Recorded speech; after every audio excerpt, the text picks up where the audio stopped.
Tayo may balakubak niyan. Good morning. Dun na. Go. Tawa ka. Kompletos recados. Good morning. Isa, itsura nung isa, Kasama ka? Naghahanap ng tatargetin sa labas. Natatahulan. Ha, Myla? Ay, naku. Wala pa. Wala pa yung mga friends mo dyan.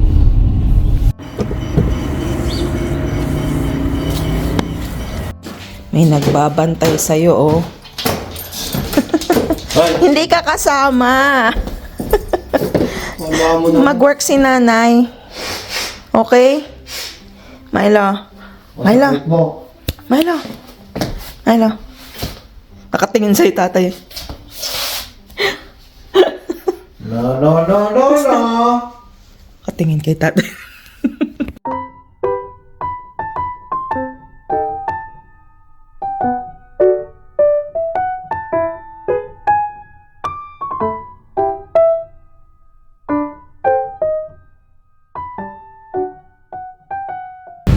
Date kami ni Tatay Nomiya.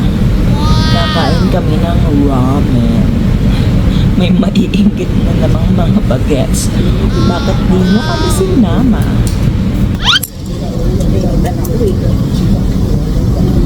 Hindi kayo na hands ko. So,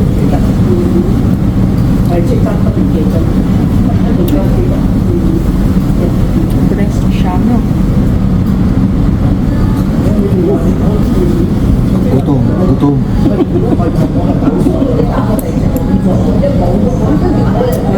Mainit sa gutangan na. Black garlic ramen. Ganyan. Sarap bago ito.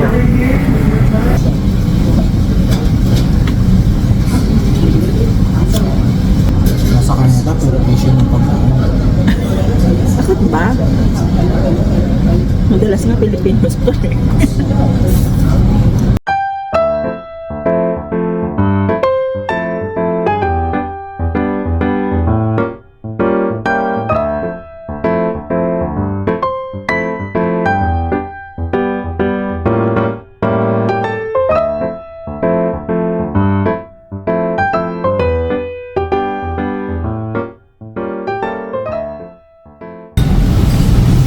Aftermath. Ano sasabi mo? So, tulog na tayo. Hindi na tayo mag-stay. Nakakaantok yung ilaw. Busog. Hindi na magkandaw gagi. Gagi? Anong gagi? Sa'yo? Pero ang laki nung in fairness. Ano nangyari? May train. Ayun lang. Ayun. Anong tawag dito? Malaki yung niya. Yung kanyang serving. Ito pala yung D-Spot. D-Spot Dessert Cafe. Edi mga dessert. Ano pa ba? May train. Ang daming sasakyan o giliw. Oops. Biglang buhos na naman eh. Yan, mag-haul tayo at tayo ay nagpunta ng Filipino store pagkatapos namin kumain sa Nomiya. Yan, kasi ito wala nang makita din sa sa Filipino store na malapit sa amin. Ito oriental flavor na peanut. Sarap to eh. Ano, 4. Tapos pero namiss ko na rin itong munchers. Yung nakikita ko kasi lagi yung may parang wasabi ba yun? Tapos itong Mamasitas Inasal. Re-reklamo. Bumili kami ng sa Mercados. Yung pandepao. Ayan. Pandepao. 6 pieces. $7.50. Tapos si tatay, namili siya kanina sa may Superstore daw at saka Costco. Ito yung mga pinamili niya. Isama na rin. Ay, ito pa pala. Bumili ko dun sa Mercados. Yung sinantulan. Ito ako nakatikim nito eh, pero parang masarap eh. Namiss ko yung talagang santol. Yan. Yan, yung link. Dadali niya siguro. Pringles. Ano to? Yung pang ano sa allergy sa ilong. Ito. Diet. Body wash. Tapos, ito pa pala binili namin sa Philippine store. Cheesy. Curse. Tapos, ano to? Shampoo.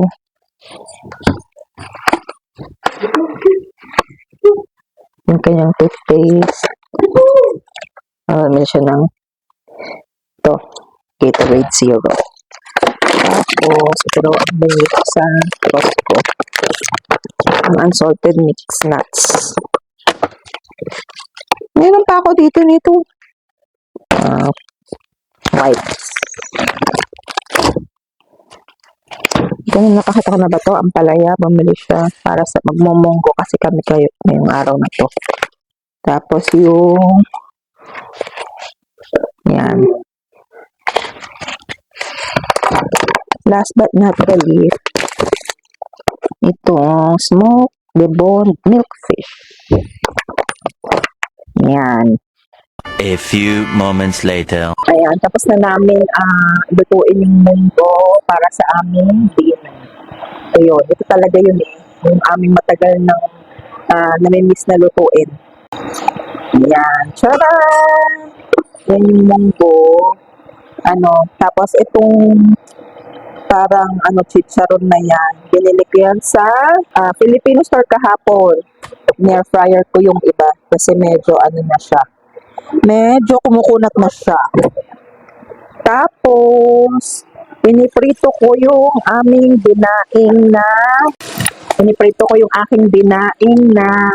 galunggong na ginawa ko nung nakaraang araw na nababad ko na. Yan ang aming magiging dinner for tonight. Testing natin kung ano pa, malutong pa.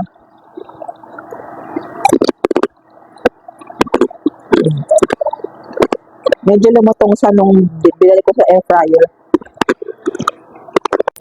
Anong masasabi mo sa pandepao from the Filipino bakery? See that?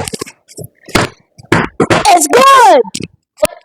How about you? What can you say about the pandepao from the Filipino bakery? It's very good! Masarap nga siya in fairness. Diba? Ang cute ng mic namin. Oh. Tingnan natin kung gaano siya katagal magtatagal.